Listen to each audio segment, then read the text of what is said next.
பரலோக பிதாவே, நீர் எங்களுடைய எஜமானனாய் இருக்கிறீரப்பா. நாங்கள் உம்முடைய அடிமைகளாக இருக்கிறோம். நீர் பலவானாய் இருக்கிறீர், நாங்கள் பலவீனர்களாய் உம்முடைய சமூகத்தில் வந்து நிற்கிறோம்.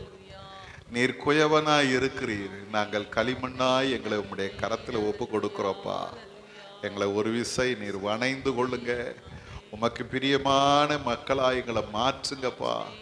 உம்முடைய கிருபை எங்களை சூழ்ந்து கொள்ளட்டும் ஆண்டவரே. உம்மை துதிக்க, உம்மை ஆராதிக்க உதவி செய்தீர். இப்பொழுது நாங்கள் உம்முடைய வார்த்தைகளை தியானிக்கும் பொழுது எங்களோடு கூட நீர் பேசும்படியாய் ஜெபிக்கிறோம். எல்லா தடைகளை மாற்றுங்க, கிருபையை தாங்க. தேவ மகிமை, தேவ பிரசன்னம் எங்களை சூழ்ந்து கொள்வதாக இயேசுவின் மூலம் ஜெபிக்கிறோம் எங்கள் நல்ல பிதாவே, ஆமென். இந்த வண்ணமாகவே சற்று நேரம் நாம் கர்த்தரை துதித்து ஆராதித்து ஆண்டவருடைய வார்த்தைக்கு நாம் கடந்து செல்வோம். இந்த அருமையான இந்த நாளில தேவ சமூகத்திலே நாம் வரும்படி ஆண்டவர் நமக்கு பாராட்டி இருக்கிற இந்த கிருபைக்காக நாம் எல்லாரும் நம்முடைய உள்ளத்தின் ஆழத்திலிருந்து கர்த்தரை நன்றியோடு ஸ்தோத்திரிப்போமா. எல்லாரும் ஆண்டவரை துதிங்க. அவர் நல்லவர், ஹல்லேலூயா. அவர் கிருபை உள்ளவர், அவர் இரக்கம் உள்ளவர், அவர் தயவுள்ளவர், ஹல்லேலூயா. ஒவ்வொரு நாளும் கர்த்தர் நம்மை கண்மணி போல பாதுகாத்து நடத்தி வருகிறார். எவ்வளோ பயங்கரமான சூழ்நிலைகள் நம்மை சுற்றிலும் இருக்கிறது.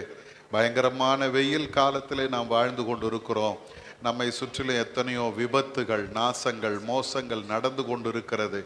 அவைகளின் மத்தியில் கர்த்தர் நம்மை பாதுகாத்து இருக்கிறார். எல்லாரும் ஆண்டவருக்கு நன்றி சொல்லுவோம். ஆண்டவரே, இதுவரைக்கும் எங்களை பாதுகாத்தீங்களப்பா, இதுவரைக்கும் எங்களை நடத்துனீங்களே, இதுவரைக்கும் எங்களுக்கு உதவி செய்தீர எபனேசரே. எல்லாரும் வாய் திறந்து சொல்லுங்க, எபனேசரா என்னோடு கூட நீர் இருக்கிறீரே, உமக்கு நன்றின்னு சொல்லுங்க. ஹல்லேலூயா, ஹல்லேலூயா. எத்தனை முறை ஆண்டவர் நமக்கு உதவி செய்திருக்கிறார். அவர் நமக்கு ஒரு வினாடி நம்மை விட்டு விலகி இருந்தாலும் நாம் இந்த உலகத்தில் என்றைக்கோ நாம் அழிந்து போயிருப்போம். ஆண்டவர் நம்மை கைவிடலை, அவர் நம்மோடு கூட கடந்து வருகிறார். நம்மை கரம் பிடித்து கொண்டு பயப்படாதே, நான் உனக்கு துணை நிற்கிறேன் என்று சொல்லி ஆண்டவர் நம்மை நடத்தி வந்திருக்கிறாரே, அதற்காக ஆண்டவருக்கு நன்றி சொல்லுங்க. ஹல்லேலூயா. எல்லாரும் கர்த்தருக்கு நன்றி சொல்லுவோம், நன்றி சொல்லுவோம், நன்றி சொல்லுவோம். ஏராளமான நன்மைகளை கர்த்தர் நம்முடைய வாழ்விலே செய்திருக்கிறார். ஹல்லேலூயா. சங்கீதக்காரன் சொல்லுகிறது போல 1000 நாவுகள் இருந்தாலும் ஆண்டவர் செய்த நன்மைகளை சொல்ல போதாது. அவ்வளவு நன்மைகள் நம்முடைய வாழ்க்கையில செய்திருக்கிறார். ஒவ்வொரு வினாடியும் நாம் கடந்து வந்தது தேவ கிருபை. அதற்காக ஆண்டவருக்கு நன்றி சொல்லுங்க. ஹல்லேலூயா. ஆண்டவருடைய கிருபை உள்ள கரம் நம்மை தாங்கி நடத்தி வந்ததற்காக கர்த்தருக்கு நன்றி சொல்லுங்க. நம்மை காண்கிற ஒரு ஆண்டவர் இந்த இடத்துல நம் நடுவில் இறங்கி வந்திருக்கிறார். ஹல்லேலூயா. நம்முடைய எல்லா நிலைமையும் அவருக்கு தெரியும், நம்முடைய எல்லா சூழ்நிலையும் அவருக்கு தெரியும், நம்முடைய கண்ணீர்கள் அவருக்கு தெரியும், நம்முடைய அங்கலாய்ப்புகள் அவருக்கு தெரியும், நம்முடைய வேதனைகள் அவருக்கு தெரியும், நம்முடைய புலம்பல்கள் அவருக்கு தெரியும். ஒருவேளை நம்மோடு கூட இருக்கிற நம்முடைய குடும்பத்தின் மக்களுக்கு நம்முடைய பிரச்சனை புரியாமல் இருக்கலாம், நம்மோடு கூட இருக்கிற மக்களுக்கு நம்முடைய நிலைமை தெரியாமல் இருக்கலாம். ஒருவேளை அது தெரிந்தாலும் நம்முடைய வாழ்க்கையில் அது பெரிய ஒரு அவமானமா போகும்னு சொல்லி நம்ம மற்றவர்களோடு அதை பகிர்ந்து கொள்ளாமல் இருந்திருக்கலாம். ஆண்டவர் எல்லாவற்றையும் அறிந்திருக்கிற தேவன். ஹல்லேலூயா. வேதம் சொல்லுகிறது போல அவர் நம்மை தம்முடைய உள்ளங்கையில் வரைந்து வைத்திருக்கிறவர். அவருடைய கண்களுக்கு முன்பாக ஒன்றும் மறைவானது அல்ல, எல்லாம் அவருக்கு தெரியும். ஹல்லேலூயா. ஆகாரை போல ஒரு வேளை வனாந்தரத்தில் ஓடிக்கொண்டிருக்கிறது போல ஒரு வாழ்க்கையாக இருக்கலாம். நிர்கதியான சூழ்நிலை, யாரும் இல்லைப்பா, யாரும் இல்லை என் கூட, நீங்கள் தான் என்னை நடத்தணுன்ற ஒரு நெருக்கடியான நிலையில் நாம் இருக்கலாம். ஆனால் நம்மை நடத்துகிறதற்கு உண்மை உள்ள ஒரு தேவன் நம்மோடு கூட இருக்கிறார். ஆகாரை கண்ட தெய்வம். ஹல்லேலூயா. யாருமே அவளை விசாரிக்கல, ஆனால் கர்த்தர் அவளை விசாரித்தார், கர்த்தர் அவளை நடத்தினார், கர்த்தர் அவளை ஆசீர்வதித்தார். அதே போல இந்த நேரத்தில் ஆண்டவர் நம்மை ஆசீர்வதிக்கிறவராய், நமக்கு நன்மை செய்கிற தேவனாய் நம்மோடு கூட இவர் இருக்கிறாரே, அதற்காக கர்த்தரை ஸ்தோத்திரிங்க. ஆண்டவர் நம்முடைய எல்லா சூழ்நிலையும் அறிந்து இருக்கிற தேவன். அவரை போல ஒரு நல்ல ஆண்டவர் இந்த உலகத்தில் ஒருவரும் கிடையாது. ஹல்லேலூயா. அவர் நம்மை தேடி வருகிறவர், நம்மை தேடி வருகிறவர், நம்மை விசாரிக்கிறவர். 38 வருஷம் விசாரிப்பாரற்று கிடக்கிற ஒரு மனிதன் வேதம் சொல்லுகிறது பெதஸ்தா குளத்தின் அருகிலே கிடந்தான். அவனுடைய வாழ்க்கை நம்பிக்கை எல்லாம் அற்று போனது. எனக்கு யாரும் இல்லப்பா, என்னை நடத்துறதுக்கு ஒருத்தரும் கிடையாது, எனக்கு உதவி செய்ய ஒருத்தரும் கிடையாது, எல்லாரும் என்னை விட்டு போயிட்டாங்க. குளம் கலக்கப்படும் பொழுது என்னை கொண்டு போய் அதில் விடுகிறதற்கு ஒருவரும் இல்லை. ஒவ்வொரு நாள் அவன் புலம்பி இருப்பான். அந்த குளம் கலக்கப்படும் போதெல்லாம் கதறி கதறி கதறி அழுதுருப்பான். ஐயோ, எனக்கு ஒருத்தர் இருந்திருந்தா, எனக்கு உதவி செய்ய ஒருவர் இருந்திருந்தா, எனக்கும் ஒரு சுகம் கிடைச்சிருக்குமே, எனக்கும் ஒரு அற்புதம் நடந்திருக்குமே, எனக்கும் ஒரு நன்மை கிடைச்சிருக்குமே, எனக்கு யாரும் இல்லையேன்னு அவன் ஏங்கி நிற்கும் போது வேதம் சொல்லுகிறது, இயேசு அவனிடத்தில் வந்து அவனை கண்டு, அவன் வெகு நாளாய் வியாதிப்பட்டு கிடக்கிறவன் என்பதை அறிந்து கர்த்தர் அவனை விசாரிக்கிறார். நீ சுகமாக வேண்டும் என்று விரும்புகிறாயா? இந்த காலை நேரத்தில் ஆண்டவர் உங்கள் அருகிலே நின்று உங்களை அன்போடு கேட்கிறார், மகனே மகளே, நீ விடுதலை பெற வேண்டும் என்று விரும்புகிறாயா? நீ நன்மையை காண வேண்டும் என்று விரும்புகிறாயா? எல்லாரும் உன்னை மறந்து போயிருக்கலாம், எல்லாரும் உன்னை கைவிட்டு இருக்கலாம், உன்னுடைய சொந்தங்கள் கூட உன்னை உதறி தள்ளி இருக்கலாம். ஆனால் மாறாத ஒரு ஆண்டவராய் நான் உன் அருகிலே நிற்கிறேன். ஹல்லேலூயா. என் ஆண்டவரால் செய்யக்கூடாத அதிசயமான காரியம் ஒன்றுமில்லை. இந்த காலை நேரத்தில் நம்முடைய எல்லா நிலைமையும் அறிந்த ஒரு ஆண்டவர் இந்த இடத்துல அவர் இறங்கி வந்திருக்கிறார். ஹல்லேலூயா. அவர் எல்லாவற்றையும் காண்கிறவர், அவர் எல்லாவற்றையும் நமக்கு நன்மையாய் மாற்றுகிற கர்த்தர். ஹல்லேலூயா. உம்மை போல நல்ல தேவன் யாரும் இல்லையே, உம்மை போல வல்ல தேவன் யாரும் இல்லையே, உம்மை போல நல்ல தேவன் யாரும் இல்லையே, உம்மை போல வல்ல தேவன் யாரும் இல்லையே,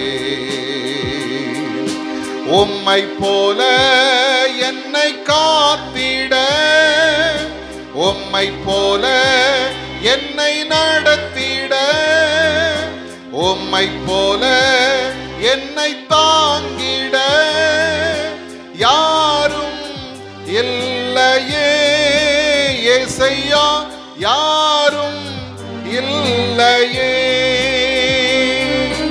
உம்மை போல என்னை காத்திட, உம்மை போல என்னை நடத்திட, உம்மை போல என்னை தாங்கிட யாரும் இல்லையே, இயேசையா யாரும் இல்லையே,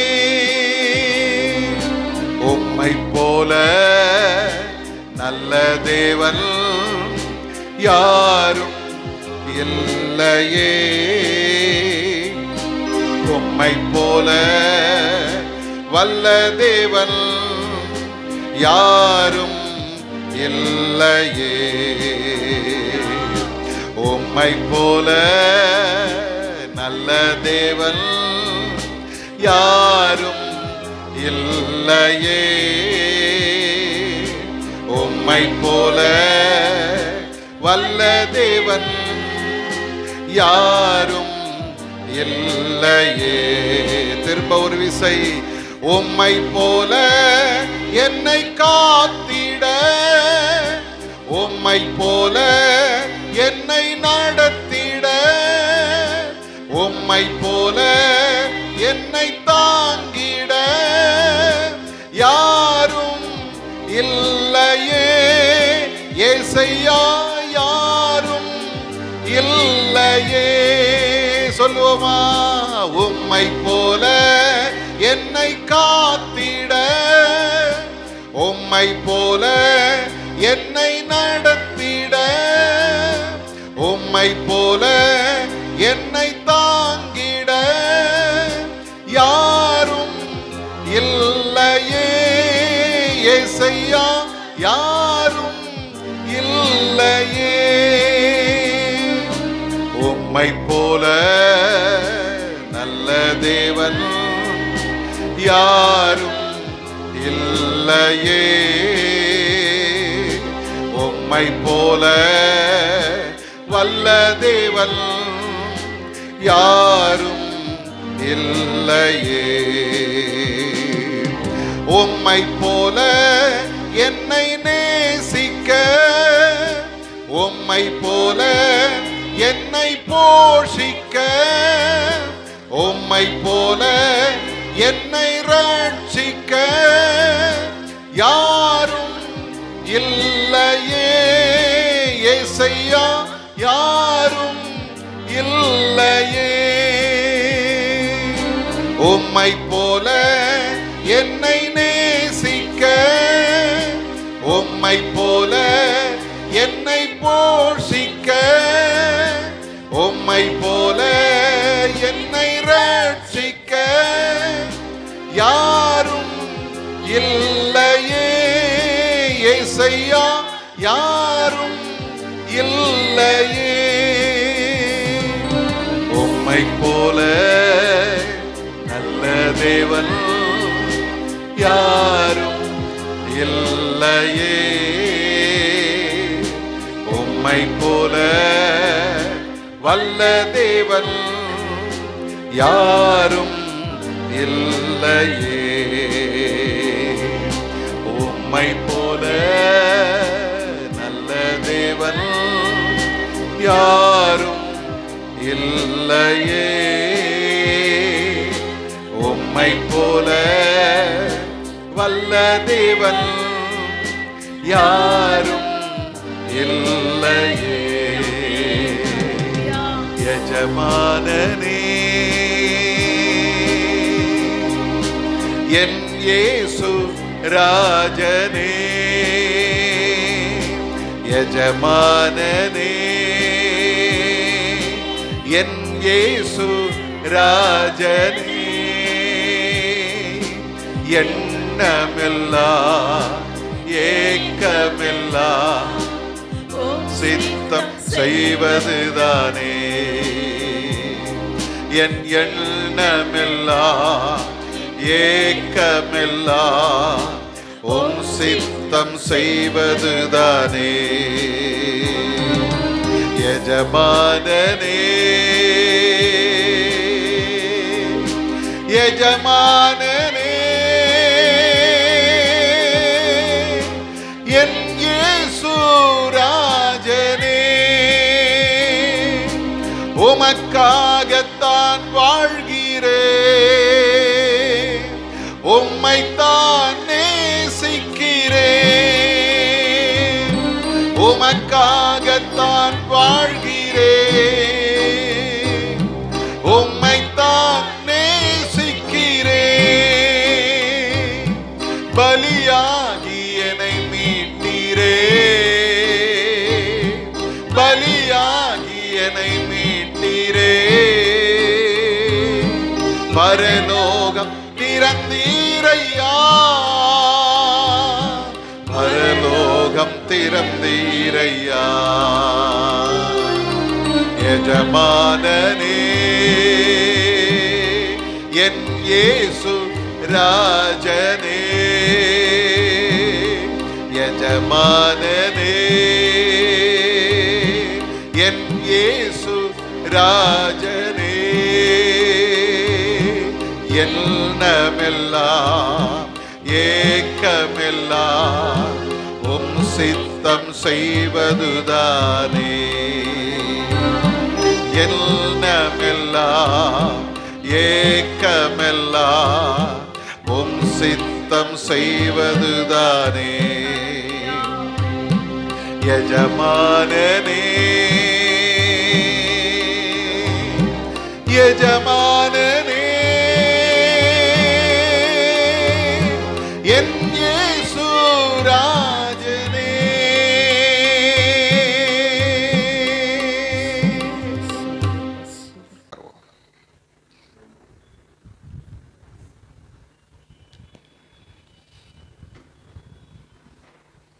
இந்த அருமையான நேரத்திலும் வந்திருக்கிற உங்கள் யாவரையும் ஆண்டவராகிய இயேசு கிறிஸ்துவின் இனிதான நாமத்தினாலே வாழ்த்துகிறேன், வரவேற்கிறேன்.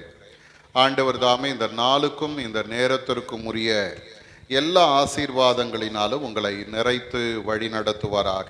இந்த நேரத்திலும் சற்று நேரம் நாம் சிந்திக்கும்படியாக தெரிந்து கொண்ட வேத வசனம் நியாயாதிபதிகளின் புஸ்தகம் 6ஆம் அதிகாரம் 14வது வசனத்தை யாராகிலும் ஒருத்தர் வாசிங்க. நியாயாதிபதிகள் 6:14.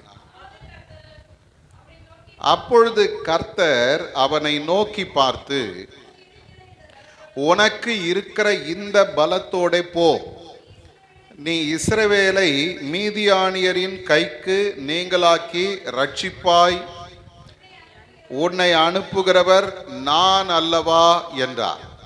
அருமையானவர்களே, இந்த மாதத்தினுடைய வாக்குத்தத்தமாக நாம் இதை சிந்தித்து கொண்டிருக்கோம். இந்த வசனத்தை நாம் சிந்தித்து கொண்டிருக்கிறோம்.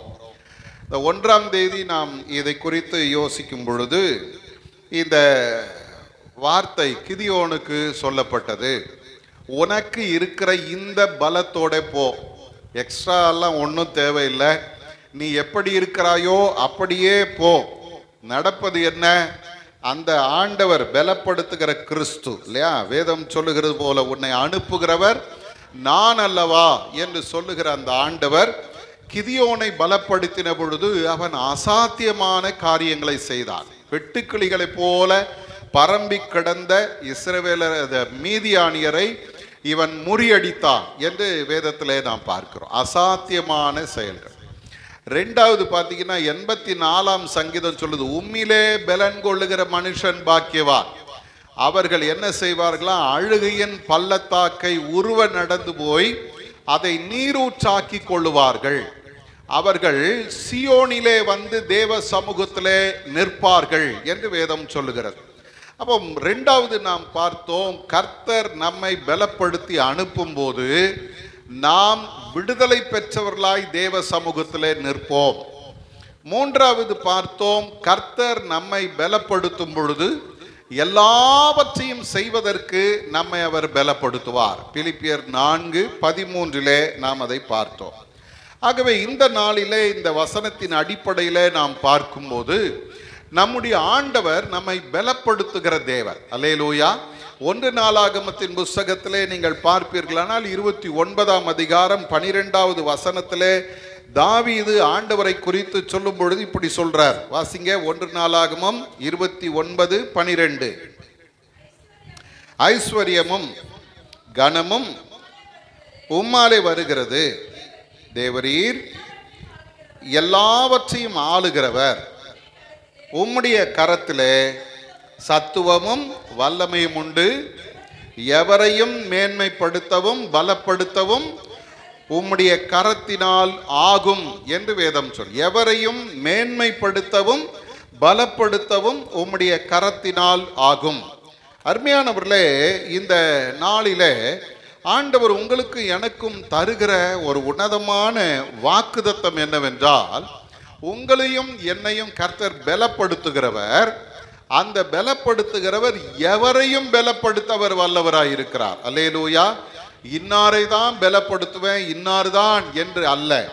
யாராயிருந்தால் வேதம் சொல்லுகிற தேவன் பட்சபாதம் உள்ளவர் அல்ல இல்லையா? அவர் பிரித்து பார்க்கிற தேவன் அல்ல. இன்னார் எனக்கு பிடிக்கும், இன்னார் எனக்கு பிடிக்காதுன்னு பிரித்து பார்க்கிறவர் இல்லை. எல்லாரையும் ஆண்டவர் ஒன்றாய் பார்க்கிறவர். அப்போஸ்தலனாகிய பேதுரு சொல்லும் போது சொல்றாரு, அவருக்கு பிரியமாய் நடக்கிறவர்கள் எல்லாருக்கும் அவர் அற்புதம் செய்கிறவராய் இருக்கிறார். அல்லேலூயா.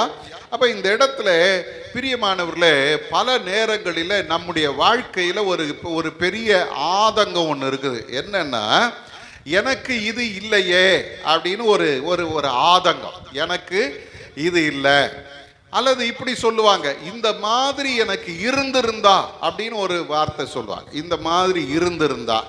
நான் ஏற்கனவே சொல்லி இருக்கிறேன், நான் சின்ன பையனா இருக்கும்போது எனக்கு சில நேரங்களில் சில ஆசைகள், வித்தியாசமான ஆசையெல்லாம் வரும்.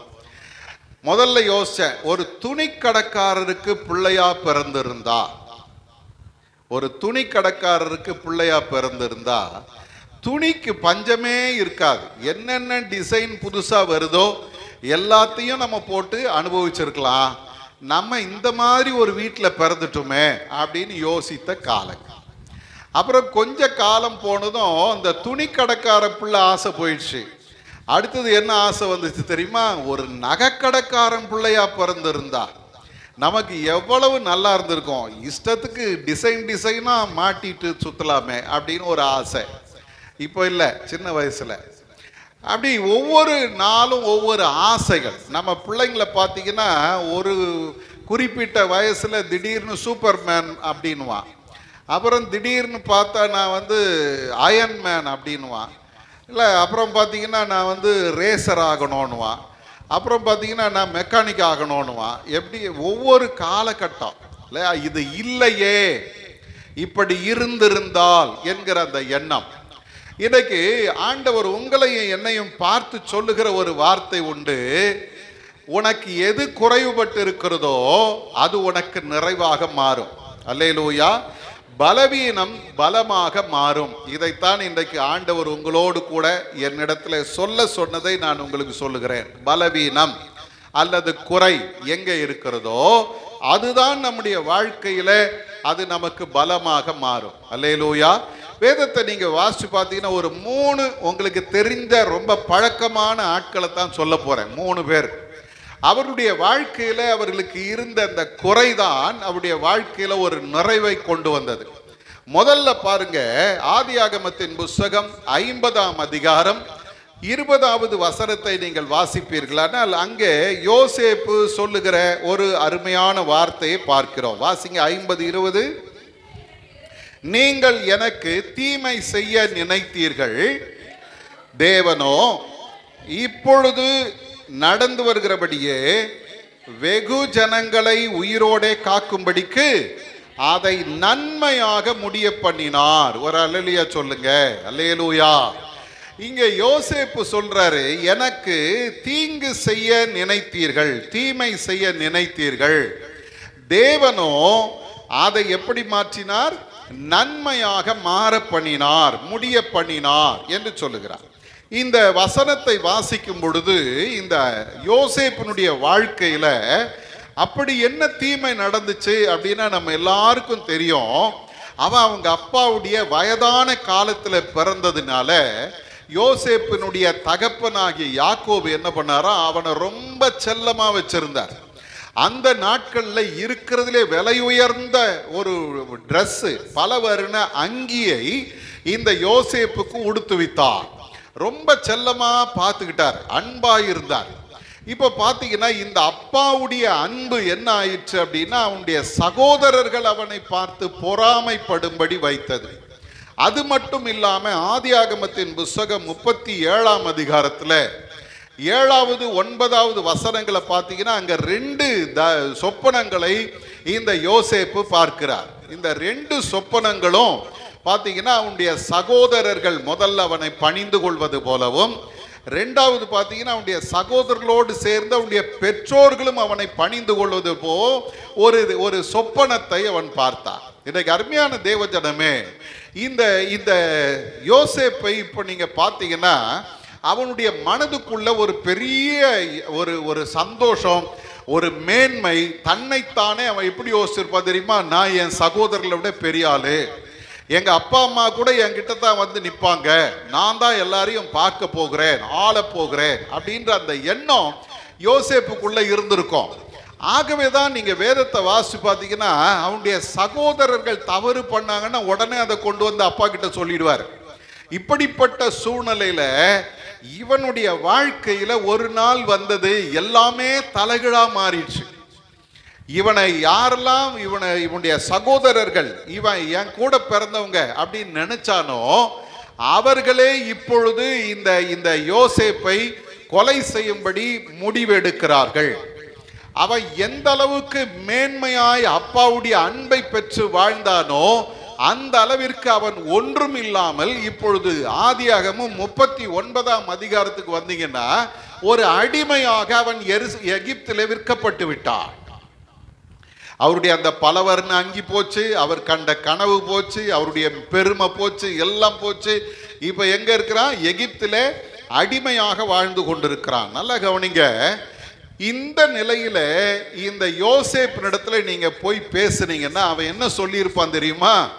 எல்லாம் போச்சு, என் வாழ்க்கையே ஒன்றுலாம் போச்சு, என்னுடைய வாழ்க்கை முடிஞ்சு போச்சு, நான் கண்ட சொப்பனம் வீணா போச்சு, ஆண்டவர் என்னை உயர்த்துவார் நான் யோசிச்சிருந்தா அவர் என்னை கொண்டு போய் அதல பாதாளத்தில் போட்டு வச்சிருக்கிறார், நான் எங்க இருக்கிறேன், அடிமையாக வாழ்ந்து கொண்டிருக்கிறேன். இப்படித்தான் அவனுடைய நிலைமை இருந்திருக்கும். இன்னைக்கு அருமையான தேவ ஜனமே, நமக்கு இருக்கிற பெரிய கற்பனைகள் நம்ம கற்பனைகள் இருக்குது பாருங்க, அதுல நம்ம என்னென்னமோ யோசிச்சிருப்போம், இப்படி இருக்கணும் அப்படி இருக்கணும். ஒரு சிலரை கேட்டிங்கன்னா, நான் இன்ஜினியர் ஆக போறேன், நான் டாக்டர் ஆக போறேன், நான் அப்படி இருக்க போறேன், இப்படி இருக்க போறேன், நான் பெரிய ஆளா வரப்போறேன், இப்படியெல்லாம் கற்பனையில இருக்கும்போது ஒரு நாள் எல்லாமே தகர்ந்து போய் ஒன்றும் இல்லாமல் வெறுமையாக நிற்கிற ஒரு நிலை வந்த பொழுது, யோசேப்பை கொஞ்சம் யோசிச்சு பாருங்க. அவன் எல்லா நம்பிக்கை அற்றவனாக ஏறக்குறைய 13 ஆண்டுகள் சிறையிலே அடைக்கப்பட்டிருக்கிறான். அவனுடைய பலவீனம் என்ன தெரியுமா? இப்போ எல்லா நம்பிக்கையும் அற்று போய் அவனை விசாரிக்கிறது கூட ஆள் இல்லாம அவன் ஒரு சிறைச்சாலையில கைதியாக இருக்கும் போது ஆண்டவர் அவனை நினைத்தருளினார். அல்லேலூயா.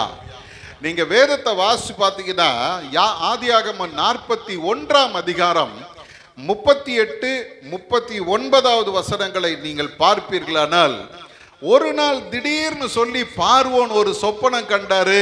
அந்த சொப்பனத்துக்கு விளக்கம் கொடுக்கும்படியாக இவனை கூட்டிட்டு போறாங்க.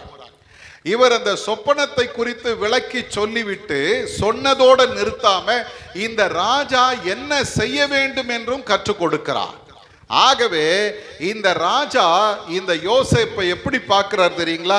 இந்த 38வது வசனம் சொல்லுகிறது, தேவ ஆவியை பெற்ற மனுஷன் என்று யோசேப்பை குறித்து ராஜா சாட்சி சொல்றார். அடுத்த வசனத்தை பார்த்தீங்கன்னா, விவேகமும் ஞானமும் உள்ள மனுஷன் இவனை போல வேறு ஒருவனும் இல்லை என்று சொல்லி ராஜா சாட்சி கொடுக்கிறார். நல்ல கவனிங்க, யோசேப்பினுடைய பலவீனம் என்ன தெரியுமா? எல்லா நன்மை இழந்து போய் ஒன்றுமில்லாமல் வெறுமையாய் சிறையில கிடந்தவனை இவ ஆண்டவர் கொண்டு வந்து ராஜாவுக்கு அடுத்த ஸ்தானத்துல நிறுத்தினார். முதல்ல நீங்களும் நானும் இந்த யோசேப்பினுடைய வாழ்க்கையிலிருந்து கற்றுக்கொள்ளுகிற ஒரு காரியம் உண்டு. சிறையிருப்பு சிங்காசனமாக மாறும். ஒரு அல்லேலூயா சொல்லுங்களேன். யாருக்கோ சொல்றாருன்னு நினைச்சிட்டு பார்த்துட்டு இருக்கீங்களா? உங்களுக்கு தான் சொல்றேன். சிறையிருப்பின் வாழ்க்கை, விடுதலை இல்லாத வாழ்க்கை, அடிமைத்தனத்தின் வாழ்க்கை, எனக்கு எந்த விதத்திலும் எனக்கு விடுதலை இல்லையா, எல்லாமே அடைபட்டு போயிருக்கிறது, நம்பிக்கையெல்லாம் இழந்து போயிருக்கிறேன் என்று சொல்லுகிற நிலையில நீங்க இருப்பீங்கன்னா, இந்த காலையில கர்த்தர் உங்களை பார்த்து சொல்றாரு, அந்த சிறையிருப்பை நான் சிங்காசனமாய் மாற்ற வல்லவர். அல்லேலூயா. கொஞ்சம் யோசிச்சு பாருங்க, எல்லாமே முடிந்து போனது என்று நினைத்த இந்த யோசேப்பினுடைய வாழ்க்கையில இப்ப அவன் கண்ட அந்த சொப்பனம் அப்படியே நிறைவேறுகிறது. அவனுடைய சகோதரர்கள் வந்து அவன் பாதத்துல விடுறாங்க. எந்த சகோதரர்கள் அவனை கொன்று போடுவோம், அவன் கண்ட சொப்பனம் எப்படி நிறைவேறுகிறது பார்ப்போம்னு சொன்னாங்க பாருங்க. அவர்களை ஆண்டவர் கொண்டு வந்து அவனுக்கு முன்னால விழப்பண்ணினார். நல்லா யோசிச்சு பாருங்க. ஒருவேளை உங்களுடைய கற்பனைகளும் உங்களுடைய எதிர்பார்ப்புகளும் பொய்த்து போனதா இருக்குமானால், எனக்கு கர்த்தர் சொல்றாரு, அதை திரும்பவும் மேன்மையாய் நான் நிறைவேற்றுவேன். அல்லேலூயா. ஆண்டவரால முடியாத காரியம் ஒன்றுமில்லை. இரண்டாவது நாம் பார்க்கும்போது, பொய்த்து போன வாக்குதத்தங்கள் உயிர் பெறும். பொய்த்து போன வாக்குதத்தங்கள் உயிர் பெறும். ஆதியாகமத்தில் 12ஆம் அதிகாரத்தில் ஆபிரகாமை கர்த்தர் அழைக்கிறார். 1வது வசனத்திலிருந்து 3வது வசனம் வரைக்கும் நாம் பார்க்கும்போது, அங்கே ஆண்டவர் ஆபிரகாமுக்கு நிறைய வாக்குதத்தங்களை கொடுத்து அவனை அழைக்கிறார். வாசிங்க பார்க்கலாம். கர்த்தர் ஆபிரகாமை நோக்கி, நீ உன் தேசத்தையும் உன் இனத்தையும் உன் தகப்பன் வீட்டையும் விட்டு புறப்பட்டு நான் உனக்கு காண்பிக்கும் தேசத்துக்கு போ. நான் உன்னை பெரிய ஜாதியாக்கி உன்னை ஆசீர்வதித்து உன் பேரை பெருமைப்படுத்துவேன். நீ ஆசீர்வாதமாயிருப்பாய். 3வது வசனம் சொல்லுது, உன்னை ஆசீர்வதிக்கிறவர்களை ஆசீர்வதிப்பேன், உன்னை சபிக்கிறவனை சபிப்பேன், பூமியில் உள்ள வம்சங்கள் எல்லாம் உனக்குள் ஆசீர்வதிக்கப்படும் என்றார். அப்ப அப்ப இந்த இடத்துல ஆபிரகாமை கர்த்தர் அழைத்த பொழுது அவனை பார்த்து சொல்றாரு, நான் உன்னை பெரிய மக்கள் இனமாக மாற்றுவேன், ஜனக்கூட்டமாய் மாற்றுவேன், நான் உன்னை ஆசீர்வதிப்பேன், உன் பேரை பெருமைப்படுத்துவேன், நீ எப்படி இருப்பாய்? ஆசீர்வாதமாய் இருப்பாய். முதல் வாக்குத்தத்தம் என்ன தெரியுமா? நான் உன்னை என்ன பண்ண போகிறேன்? பெரிய இனமாய் மாற்றுவேன், மக்கள் கூட்டமாய் மாற்றுவேன். ஆனா ஆபிரகாமுக்கு என்ன இல்லை? ஒரு குழந்தை இல்லை. ஆனா ஆண்டவர் சொல்றாரு, உன்னை பெரிய மக்கள் கூட்டமாய் நான் மாற்றுவேன். இப்போ நான் நினைக்கிறேன் ஆபிரகாம் என்ன நினைச்சிருப்பார் தெரியுமா? சரி, ஆண்டவர் சொல்லிட்டார், அவரை நம்பி போனா எல்லாமே கிடைக்கும் அப்படின்னு சொல்லி அவர் நம்பி வந்திருப்பார். இப்போ ஒவ்வொரு அதிகாரத்தையும் நீங்க பார்த்தீங்கன்னா அதன் பிறகு வருகிற அதிகாரங்கள்ல நான் இப்படி வாசித்து பார்த்தேன், ஆபிரகாமுக்கு தேவையான அந்த ஒரு வாக்குத்தத்தத்தை தவிர மீதி எல்லாமே அவனுக்கு நன்மையாய் நடந்து கொண்டிருக்கிறது. முதல்ல பாருங்க, ஆதியாகமம் 12ஆம் அதிகாரத்துல 11வது வசனத்திலிருந்து 20வது வசனம் வரைக்கும் நீங்க பாத்தீங்கன்னா ஆபிரகாம் எகிப்துக்கு போறார். அங்கே போன பொழுது அவனுக்கு ஒரு பெரிய ஆபத்து வருகிறது. அந்த ஆபத்துல ஆண்டவரே இறங்கி வந்து அவனை பாதுகாக்கிறார். ஒரு அல்லேலூயா சொல்லுங்க. அப்போ முதல்ல ஆண்டவர் அவனுக்கு தருகிற அனுபவம் என்ன தெரியுமா? நான் உன்னை பாதுகாக்க போகிறேன். ரொம்ப சந்தோஷம். ஆபிரகாமுடைய நிலையில நம்ம இருந்திருந்தோம்னா பரவாயில்லையே, நம்மளே ஒன்றும் கேட்கல, ஆண்டவரே இறங்கி வந்து என்னை விடுதலை ஆக்கி இருக்கிறார், ரொம்ப சந்தோஷம். ஆனா பின்னால இன்னொரு வாக்குத்தத்தம் நெருடிக்கிட்டே இருக்கும். என்ன? ஒரு குழந்தை கூட கிடையாது. அதை தவிர மீதி ஆண்டவர் என்னை பாதுகாத்து என்ன நடக்க போகுது?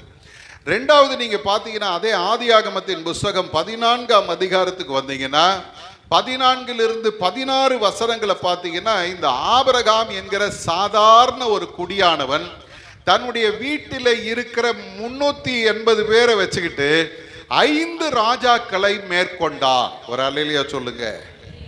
எத்தனை ராஜாக்கள்? அவங்கெல்லாம் ஒன்றும் சாதாரணமான ஆட்கள் இல்லை.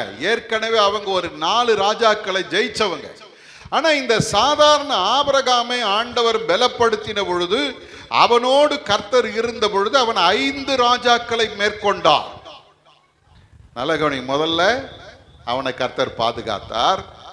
ரெண்டாவது ஒரு பெரிய வெற்றியை கொடுக்கிறாரு. அதுக்கு அடுத்த அதிகாரம் பார்த்தீங்கன்னா 15ஆம் அதிகாரத்துல ஆண்டவரே இறங்கி வந்து அவனை பார்த்து சொல்றார், ஆபிரகாமே பயப்படாதே, நான் உனக்கு கேடகமும் மகா பெரிய பலனுமாய் இருக்கிறேன். ஆண்டவர் இறங்கி வந்து ஆபிரகாமோட பேசினார். அல்லேலூயா. ஆபிரகாமோட பேசினார். அடுத்தது ஆதியாகமம் 17ஆம் அதிகாரத்துக்கு வந்தீங்கன்னா 99 வயதான ஆபிரகாமை கர்த்தர் சந்தித்து அவனுக்கு தம்முடைய வாக்குதத்தையும் உறுதிப்படுத்தினது மட்டுமல்ல, அவனோடு கர்த்தர் உடன்படிக்கை பண்ணினார். இப்ப இதெல்லாத்தையும் ஒன்னா கோர்த்து பார்த்தீங்கன்னா பாதுகாக்கிற கர்த்தர், வெற்றி தருகிற கர்த்தர், வாக்குதத்தம் தருகிற கர்த்தர், பயப்படும் போது இறங்கி வந்து ஆறுதல் சொல்லுகிற கர்த்தர், எல்லாம் கரெக்டு தாயா. ஒரு குழந்தை இல்லையே. நான் எதிர்பார்க்கிற அவருடைய வாக்குதத்தை என் வாழ்க்கையில நடக்கல, மற்றதெல்லாம் என் வாழ்க்கையில சரியா நடந்துகிட்டு இருக்குது. ஒரு அலையிலையா சொல்லுங்க. இன்னைக்கு நம்ம வாழ்க்கையில கூட நம்ம எதிர்பார்க்கிற அந்த நன்மை மட்டும் நடக்கல, மற்றபடி எல்லாம் நல்லா நடந்துகிட்டா இருக்குது. ஆண்டவரே நீர் இந்த வாக்குத்தத்தத்தை கொடுத்தீங்களே. ஆபிரகாமை பார்த்தீங்கன்னா எப்பெல்லாம் அது ஞாபகம் வருதோ அப்பெல்லாம் ஆண்டவர்கிட்ட கேட்பான், எனக்கு ஒரு குழந்தை இல்லை, எனக்கு என்ன தரப்போகிறீர்? பாதுகாக்கிறீங்க, ரொம்ப சந்தோஷம், எனக்கு என்ன தரப்போகிறீர்? இறங்கி வந்து பேசுறீங்க, ரொம்ப சந்தோஷம், எனக்கு என்ன தரப்போகிறீர்? எனக்காக யுத்தம் பண்ணினீர், ரொம்ப சந்தோஷம், எனக்கு ஒரு குழந்தை இல்லையே. வாக்குதத்தம் பண்ணின அந்த வாக்குதத்தமானது காலம் கடந்து போக கடந்து போக கடந்து போக ஆபிரகாமுக்கும் சாராளுக்கும் அது பொய்த்து போய் கொண்டிருக்கிறது. நீங்க நல்லா கவனிச்சு பாருங்க. இந்த 99 வயசுல ஆபிரகாமை கர்த்தர் சந்தித்து அவனோட பேசும்போது ஆண்டவர் சொல்றாரு, உற்பவி கால திட்டத்தில் நான் உன்னிடத்தில் வருவேன், அப்பொழுது சாராளுக்கு பிள்ளை இருக்கும்ன்றார். ஆனா கர்த்தருடைய வாக்குதத்தம் சாராளுக்கும் ஆபிரகாமுக்கும் பொய்த்து போயிருக்கிறது. அவங்க சாராள் என்ன சொல்றா தெரியுமா? அவர் சரீரம் செத்து போச்சு, என் கற்பமும் செத்து போச்சு, இதுக்கு மேல எனக்கு ஒரு சந்தோஷம் உண்டா இருக்குமா? எனக்கு அருமையான தேவ ஜனமே, நேற்று மாலையில இந்த வசனத்தை யோசிக்கும் போது இப்படித்தான் யோசிச்சேன். பலருக்கு இதுதான் வாழ்க்கை. நான் நினைச்சு நான் ஆண்டோடத்துல கேட்ட காரியம் எனக்கு கிடைக்கல, ஆனா மற்ற எல்லா நன்மைகளும் அற்புதங்களும் மேன்மைகளும் என் வாழ்க்கையில நடந்துகிட்டு தான் இருக்குது. உம்முடைய வாக்குதத்தை என் வாழ்க்கையில பொய்த்து போய் விட்டதோ அப்படின்னு நினைச்சு காத்திருந்த ஆபிரகாமுக்கு வேதம் தருகிற ஒரு அருமையான வார்த்தை என்ன தெரியுங்களா? ஆதியாகமம் 21ஆம் அதிகாரம் 2வது வசனத்தை வாசிங்க பார்க்கலாம். 21:2.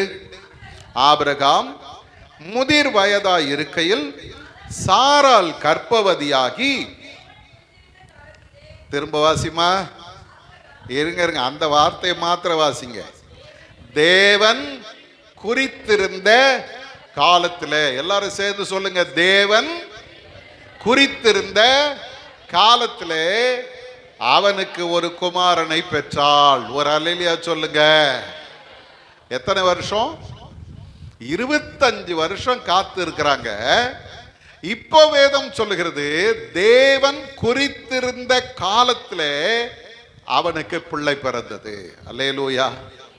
மற்றதெல்லாம் நடக்குது, சந்தோஷம். அந்த ஒரு வாக்குதத்தை என் வாழ்க்கையில பொய்த்து போயிடுச்சா அப்படின்னு நினைச்சீங்கன்னா இல்ல, அதுக்கும் உயிர் இருக்குது. அல்லேலூயா.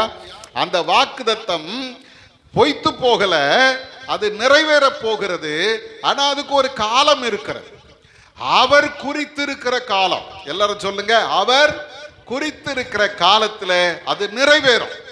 ஆபகுக்கின் புஸ்தகம் 2ஆம் அதிகாரத்திற்கு வருவீர்களானால் அங்கே ஆபகுக் தீர்க்கதரிசி அருமையாய் ஆண்டவருடைய அந்த வாக்குதத்தத்தை குறித்து பேசுறார். 2வது வசனத்தை வாசிங்க. 3வது வசனம், குறித்த காலத்துக்கு தரிசனம் இன்னும் வைக்கப்பட்டிருக்கிறது, முடிவிலே அது விளங்கும், அது பொய் சொல்லாது, அது தாமதித்தாலும் அதற்கு காத்திரு, அது நிச்சயமாய் வரும், அது தாமதிப்பது இல்லை. ஒரே குளறுபடியா இருக்கு இந்த வசனம். வாசிக்கும் போதே கொஞ்சம் குழம்புது. என்ன சொல்லுது பாருங்க, குறித்த காலத்துக்கு இன்னும் வைக்கப்பட்டிருக்கிறது. முதல்ல தரிசனம் எதுக்கு? குறித்த காலத்திற்கு வைக்கப்பட்டிருக்கு. சரி, சந்தோஷம். முடிவிலே அது விளங்கும். எப்போ முடிவு அப்படின்னு வந்துச்சுன்னா அந்த அந்த அந்த குறிப்பிட்ட நேரத்தில் அது வெளிப்படும். அதை சொல்லிட்டு அது என்ன சொல்லாது? பொய் சொல்லாது. அது தாமதித்தாலும் அதற்கு என்ன பண்ணு? காத்திரு. தாமதித்தாலும் காத்திரு. நல்லா கவனிங்க. கர்த்தருடைய வாக்குதத்தங்கள் அப்ப என்ன பண்ணுது? கொஞ்சம் தாமதமா வருது. ஆனா தாமதித்தாலும் என்ன பண்ணுங்கள்? காத்திருங்கள். சொல்லிட்டு அது நிச்சயமாய் வரும். அல்லேலூயா. லேட்டா வந்தாலும் நிச்சயமா வரும். அப்படி சொல்லிட்டு திரும்பவும் சொல்றாங்க, அது தாமதிக்காது. அல்லேலூயா. அது தாமதிப்பதில்லை. ஒருவேளை நம்ம காத்திருக்கிறோம், அந்த முதல் வார்த்தை சொல்ற மாதிரி, தாமதித்தாலும் அதற்கு காத்திரு, ஆனா அது தாமதிக்காது. ஏன் தெரியுமா? குறித்த காலம் ஒன்று உண்டு. யோவான் 2ஆம் அதிகாரத்தில் நீங்க பார்த்தீங்கன்னா மரியாள் பதறி போய் ஓடி வர்றாங்க. சொந்தக்காரங்க வீட்டு கல்யாணம், திராட்சரசம் குறைபட்டு போச்சு. எதையாவது ஒன்று பண்ணி ஏதாவது ஒரு அற்புதம் செஞ்சு இந்த இடத்துல அந்த குறைவை நிறைவாக்கணும். அந்த அம்மாவுக்கு ஒரே ஆதங்கம். ஓடி வந்தாங்க, இயேசுனிடத்துல வந்து சொல்றாங்க, அந்த அவர்களுக்கு திராட்சரசம் இல்லை. திராட்சரசம். இயேசு என்ன சொன்னார் தெரியுமா? ரொம்ப பதறல. அப்படியா, என்னாச்சு? ஏன் இவ்வளவு குறைவா செஞ்சாங்க? இது அப்படி பண்ணிருக்கலாம், இப்படி பண்ணி, ஒன்னும் பேசல. அவர் என்ன சொல்றார் தெரியுமா? ஸ்திரியே, என் வேலை இன்னும் வரவில்லை. ஒரு சிலர் அதை தப்பா சொல்லுவான், அம்மாவை போய் ஸ்திரியன்றாரு. இல்ல, அந்த அந்த அந்த வழக்கு சொல்லுது. அம்மா கொஞ்சம் பொறுமையாரு, ரொம்ப பதறாத, ஏன் நேரம் வரல. அல்லேலூயா. குறித்த காலத்துல ஆபிரகாமுக்கு குழந்தை பிறந்தது. இப்ப குறித்த காலத்துல திராட்சை பழத்தை கொண்டு வந்து ரசமாக மாற்றல, இல்ல யாருக்கிட்டையாவது சொல்லி இதை செய்யுங்கன்னு சொல்லி அவர் சொல்லல. அவர் செஞ்சது என்ன தெரியுமா? பக்கத்துல இருந்த தண்ணீரை திராட்சை ரசமாய் மாற்றினார். ஒரு அல்லேலூயா சொல்லுங்க. அவர் காலம் வந்துச்சுன்னா, அவருடைய நேரம் வந்துச்சுன்னா, நீங்க எங்கேயும் ஓட வேண்டிய அவசியம் கிடையாது, நீங்க யாரையும் கையை காலை பிடிக்க வேண்டிய அவசியம் கிடையாது. எல்லாம் அந்தந்த நேரத்துல தானாய் நடக்கும். ஒரு அல்லேலூயா சொல்லுங்க. ஆனா இப்போ என்ன நடக்கு தெரியுமா? அது தாமதமாகும் போது நான் யோசிக்கிறேன், ஆண்டவரே உம்முடைய வாக்குத்தத்தங்கள் பொய்த்து போனதோ, நீங்க தந்த அந்த வார்த்தை எல்லாம் வீணா போயிடுச்சோ, எனக்கு பிள்ளைய தருவேன், பெரிய ஜாதி ஆக்குவேன்னு சொன்னீங்களே, ஒண்ணுமே நடக்கலையே. 75 வயதுல வாக்குத்தத்தம் பெற்றவன் 99 வயசு வரைக்கும் அந்த வாக்குத்தத்தத்துக்காக காத்திருந்தான். எனக்கு அருமையான தேவ ஜனமே, இப்ப பாருங்க நடக்கிறது தெரியுமா? பொய்த்து போன அந்த வாக்குத்தத்தம் உயிர் பெற்று நிற்கிறது. குழந்தைய கையில ஏந்திக்கிட்டு சாராள் சொல்றா, தேவன் என்னை நகைக்க பண்ணினார். அல்லேலூயா. ஏன் இந்த வார்த்தையை திரும்ப திரும்ப ஆண்டவர் நம்மிடத்துல பேசுகிறார் என்பது எனக்கு தெரியாது. ஒருவேளை இந்த இடத்துல அமர்ந்து இருக்கிற தேவ ஜனமே, உன்னுடைய நம்பிக்கை எல்லாம் அற்று போய், ஒருவேளை சாராளை போல ஆபிரகாமை போல காலம் கடந்து போச்சையா, அவருடைய வாக்குத்தத்தங்கள் என் வாழ்க்கையில நிறைவேறாம பொய்த்து போய் கொண்டிருக்கிறத நீங்க நினைச்சீங்கன்னா, எனக்கு ஆண்டவர் சொல்லுகிறார், அந்த பொய்த்து போன வாக்குத்தத்தம் திரும்பவும் உயிர் பெற்று உனக்கு முன்பாக நிற்கும். அல்லேலூயா. மூணாவது, என் பலவீனமே என்னுடைய பலமாய் மாறும் அல்லவா. இப்ப பாருங்க, பவுல் அப்போஸ்தலன் 1 கொரிந்தியரின் புத்தகம் 15ஆம் அதிகாரம் 8வது வசனத்தை வாசிங்கன்னா, பவுல் தன்னை எப்படி இன்ட்ரோடியூஸ் பண்ணிக்கிறார் பாருங்க.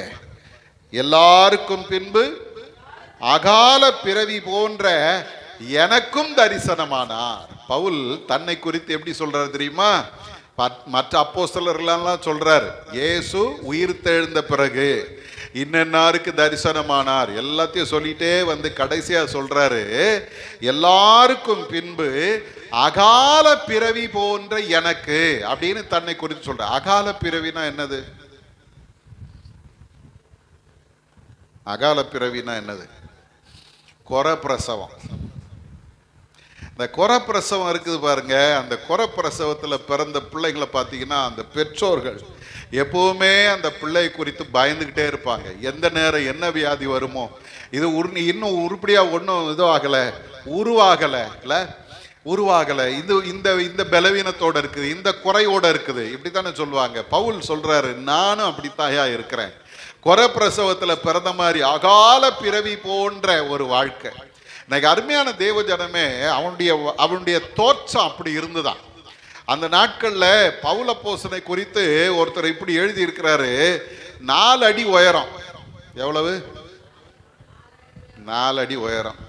தொட்டி காலு அப்படி வளைஞ்சு போயிருக்கும். அவரை பார்க்கறதுக்கே விகாரமா இருக்குமா. அவருடைய முகம் அவ்வளவு மோசமா இருக்குமா. எப்பவுமே கண்ணில் இருந்து கூழ வழிஞ்சுக்கிட்டே இருக்குமா. அப்ப அவருடைய தோற்றம் எப்படி இருந்திருக்கும் கொஞ்சம் யோசிச்சு பாருங்க. ஆனா அந்த பவுலை குறித்து பேதுரு சொல்லும்போது, அவன் தோற்றம் தான் அப்படி, ஆனா அவனுடைய வார்த்தைகள் வல்லமை உள்ளது. அல்லேலூயா. பலவீனன், ஆனா ஆண்டவருக்கு முன்னால பலமுள்ளவனாய் நின்றான். பவுல் அப்போஸ்தலனை குறித்து அவனுடைய சூழ்நிலை குறித்து நீங்க பாத்தீங்கன்னா, அது இன்னும் பயங்கரமான சூழ்நிலை. 2 கொரிந்தியரின் புத்தகம் 11ஆம் அதிகாரத்துக்கு வந்தீங்கன்னா, அந்த இடத்துல பவுல் அப்போஸ்தலன் தான் கடந்து வந்த ஊழிய பாதையை குறித்து அவர் பேசுறார். அதை கொஞ்சம் வாசிச்சு பாருங்க. 11ஆம் அதிகாரத்தில் நீங்கள் பார்ப்பீர்களானால் 24, 25வது வசனத்தை வாசிங்க. யூதர்களால் 1 குறைய 40 அடியாக 5 தரம் அடிக்கப்பட்டேன், 3 தரம் மிலாறுகளால் அடிக்கப்பட்டேன், 1 தரம் கல்லெறி உண்டேன், 3 தரம் கப்பர் சேதத்தில் இருந்தேன், கடலிலே ஒரு ராப்பகல் முழுவதும் போக்கினேன், அநேகந்தரம் பிரயாணம் பண்ணினேன், ஆறுகளால் வந்த மோசங்களிலும் கல்லர்களால் வந்த மோசங்களிலும் என் சுய ஜனங்களால் வந்த மோசங்களிலும் அந்நிய ஜனங்களால் வந்த மோசங்களிலும் பட்டணங்களில் உண்டான மோசங்களிலும் வனாந்தரத்தில் உண்டான மோசங்களிலும் சமுத்திரத்தில் உண்டான மோசங்களிலும் கள்ள சகோதரத்தில் உண்டான மோசங்களிலும் வாசி பார்த்தீங்கன்னா அவன் படாத பாடு ஒன்றுமே கிடையாது, அவர் அனுபவிக்காத பிரச்சனை ஒன்றுமே கிடையாது. எல்லா இடத்துலையும் என்னதான் இருந்திருக்கிறது.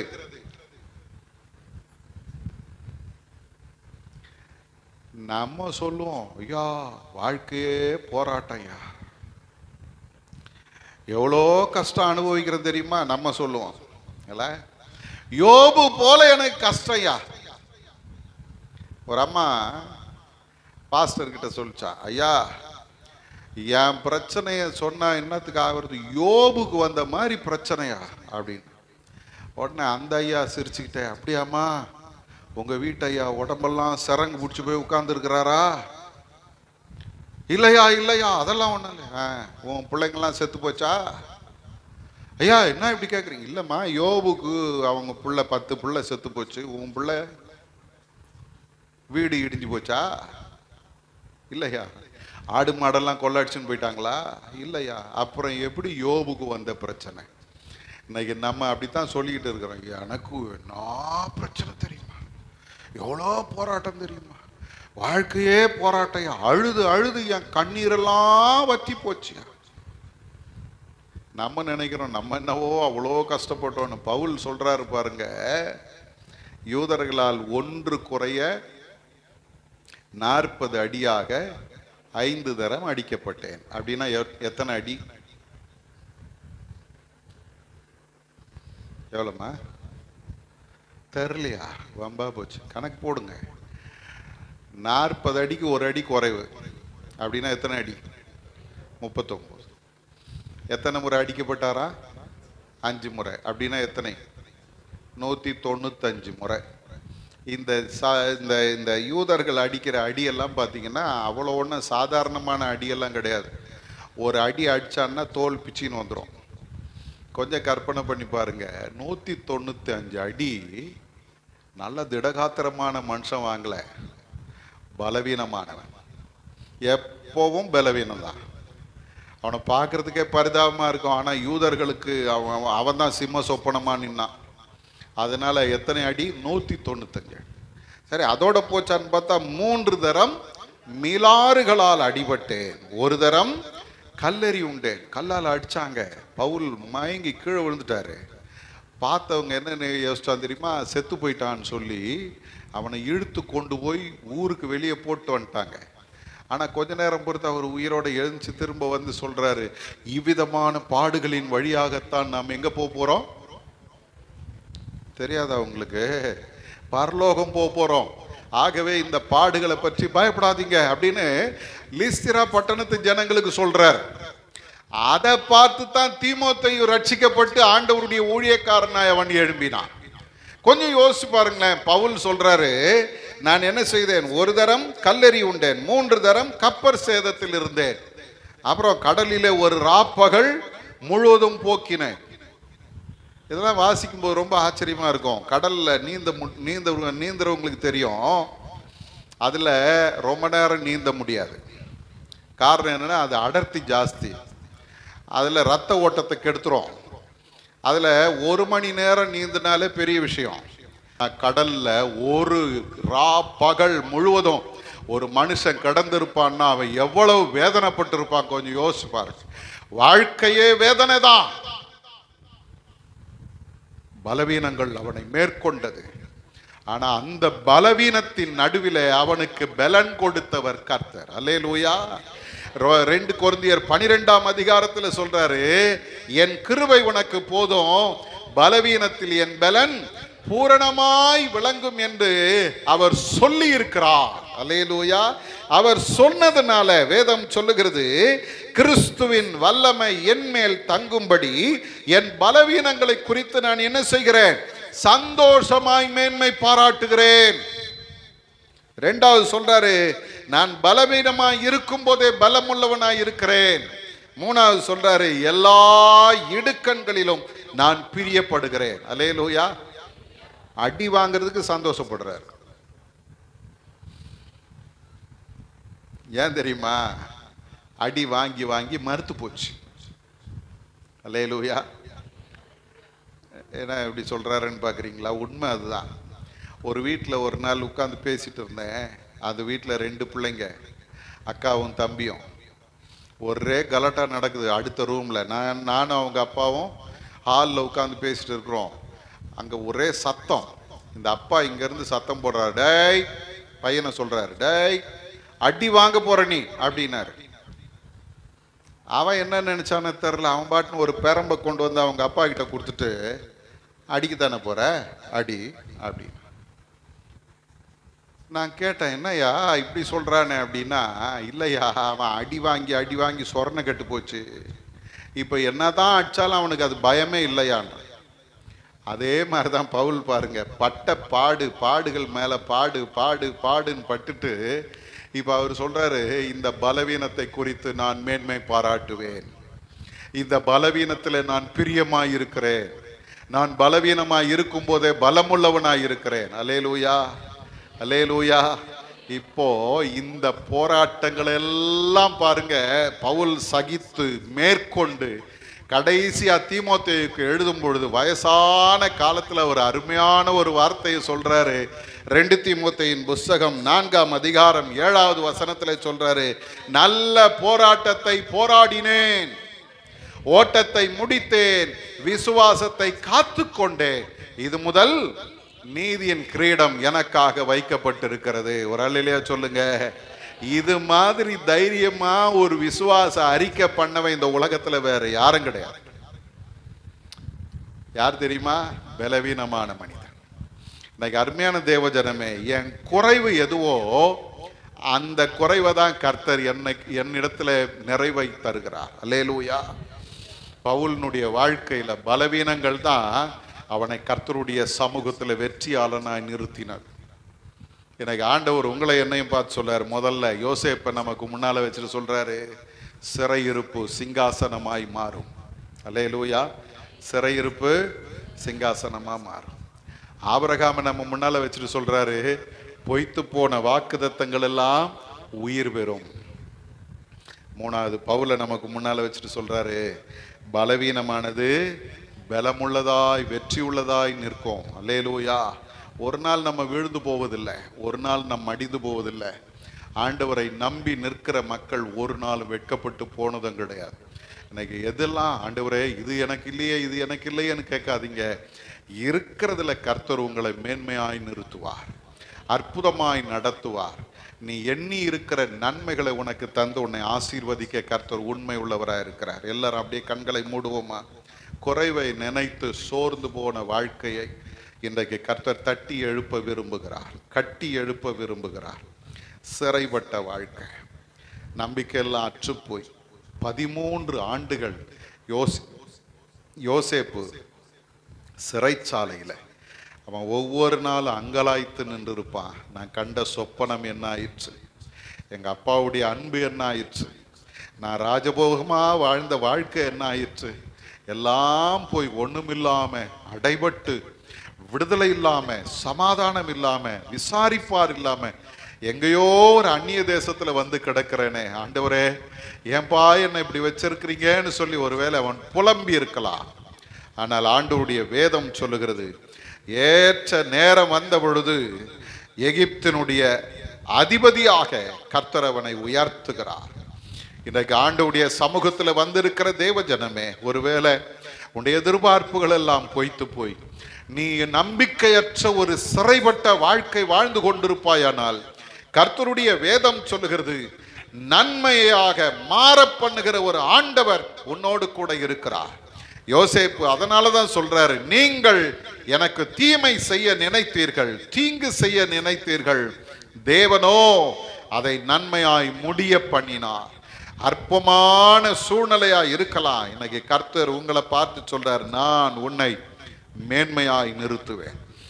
2வது ஆபிரகாமை ஆண்டவர் நமக்கு முன்பாக வைத்து சொல்லுகிறார், அவனுடைய நம்பிக்கையெல்லாம் அற்றுப்போய் வாக்குத்தத்தம் பொய்த்து போனதோ என்கிற அந்த சூழ்நிலையில் அவன் நிற்கும் போது கர்த்தர் அவனுடைய வாழ்வில ஏற்ற நேரத்தில் ஒரு அற்புதத்தை கர்த்தர் செய்தார்.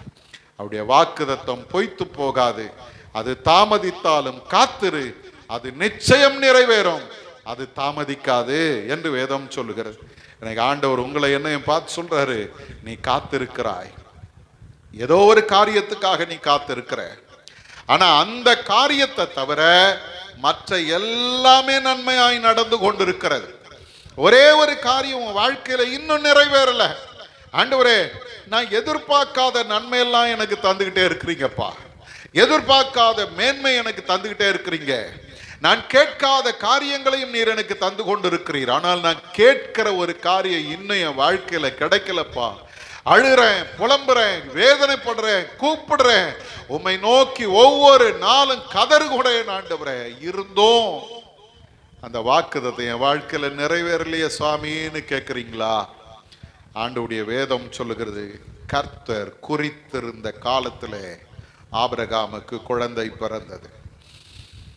ஆண்டவர் ஒரு நாள் நமக்கென்று வைத்திருக்கிறார், மறந்துடாதீங்க. உங்களுக்கென்று ஒரு நாளை கர்த்தர் குறித்து வைத்திருக்கிறார். அந்த நாளிலே அந்த தரிசனம் நிச்சயம் நிறைவேறும். எத்தனை பேர் விசுவாசிக்கிறீங்க? ஆண்டவரே, நீர் எனக்கு செய்ய போகிற அந்த அற்புதத்துக்காக உமக்கு ஸ்தோத்திரம்னு சொல்லுங்க. காரணம் என்ன தெரியுமா? அவர் பொய் சொல்ல மாட்டார். அவர் பொய் சொல்வதற்கு மனுஷன் அல்ல, மனமாற மனுபுத்திரன் அல்ல. ஒருவேளை சோர்ந்து போய் இந்த இடத்துல வந்திருக்கிறீங்களா? என்ன வாழ்க்கை இது, நான் எதிர்பார்த்தது ஒண்ணுமே நடக்கலையேன்னு நினைச்சு வந்திருக்கிறீங்களா?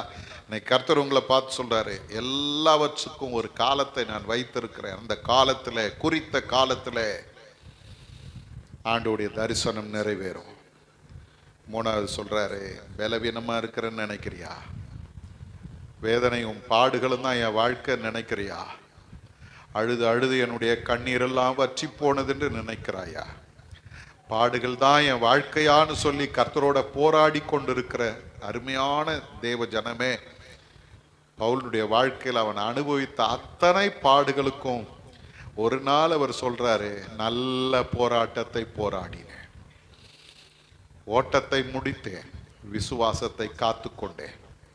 இன்னைக்கு ஆண்டவருடைய சமூகத்துல நீங்கள் நானும் வைத்திருக்கிற இந்த வேதாகமத்தில் அதிகமான புத்தகங்களை எழுதுனது பவுல் தான். அதிகமான உபத்திரவங்கள் அவருக்கு தான், வேதனைகள் அவருக்கு தான். அத்தனைக்கு நடுவில் வெற்றியுள்ள ஒரு வாழ்க்கை வாழ கர்த்தர் அவரை பலப்படுத்தினாரே.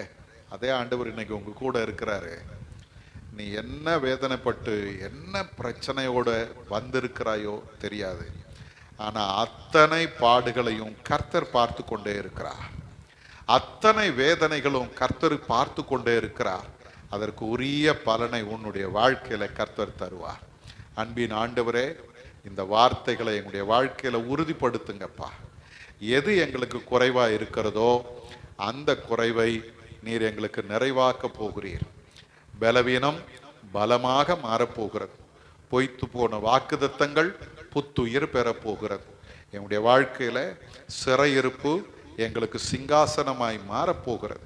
அதற்காக உமக்கு ஸ்தோத்திரம். இந்த வார்த்தை ஒவ்வொருடைய வாழ்க்கையிலும் நிறைவேறட்டும் ஆண்டவரே. நீர்தாமே எல்லாரையும் பொறுப்பெடுத்துக் கொள்ளுங்க, ஆசீர்வதிங்க. இயேசுவின் மூலம் ஜெபிக்கிறோம் எங்கள் நல்ல பிதாவே. ஆமென், ஆமென்.